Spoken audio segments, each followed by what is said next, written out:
இருக்கீங்களா? நாளைக்கு எல்லாரும் சத்தம் போடுறவங்க திருப்பி நீங்க யானை அனுப்ப முடியும். இனிமே நீங்க கீழே இருக்கணும். யாருக்கு வம்சத்தலை குடும்பத்தலை யாரோ சத்தம் போடுவாங்க, அவங்கதான் முன்னோர்களுக்கு நம்பி இங்க வருவாரு. வந்துட்டு உட்காந்து யாரோ கையாளு பெற்று பூஜை பண்ணுவாங்களான்னா அவங்களுக்கு மூதாதைகளுக்கு நீங்க சுவர்க்கத்துல போறதுக்கு ஒரு வழி கொடுக்கும். அதனால கையா பிண்டம் மோட்ச பிண்டம் அப்போ இந்த ஊர் காரியம் நடந்துட்டு இருக்காரு. இங்க ராவகாலம் என் கட்டம் நாள் நட்சத்திரம் எதுவுமே பார்க்கக்கூடாது. சூரிய உதயிலிருந்து சூரியாஸ்திக்கு முன்னாடி வரைக்கும் டெய்லி இந்த காரியம் நடக்கும்.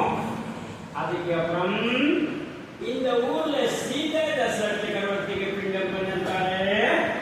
அந்த காலத்துல இங்க பெண்களுடைய அதிகாரம் மிதியூர் காசி ராமேஸ்வரம் பத்ரி இங்கேயும் போயிடா லேடிஸ் பிண்டம் பண்ண முடியாது. கயா ஒரே இடம் தான்.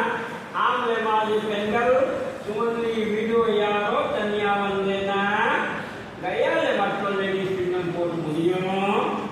இப்படி மனுவாச முடிச்சு காலத்துல ராமர் சீதா இல்லாத இந்த ஊருக்கு வந்திருக்காங்க.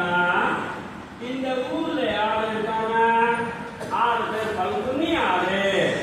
அந்த பல்குனி ஆறுக்கு அந்த பக்கம் கரையில சீதா பிராட்டிக்கு உட்காரட்டை ராம் சொல்லிட்டு போயிருக்காரு. 4 பிண்டம் பொருள் வாங்கி போறோம்.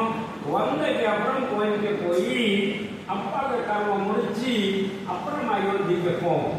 ஏன்னா அயோத்திக்கு போறவன திருப்பி அங்கே இருந்து இங்க வர முடியாது, காலைக்கு சொல்ல முடியாது.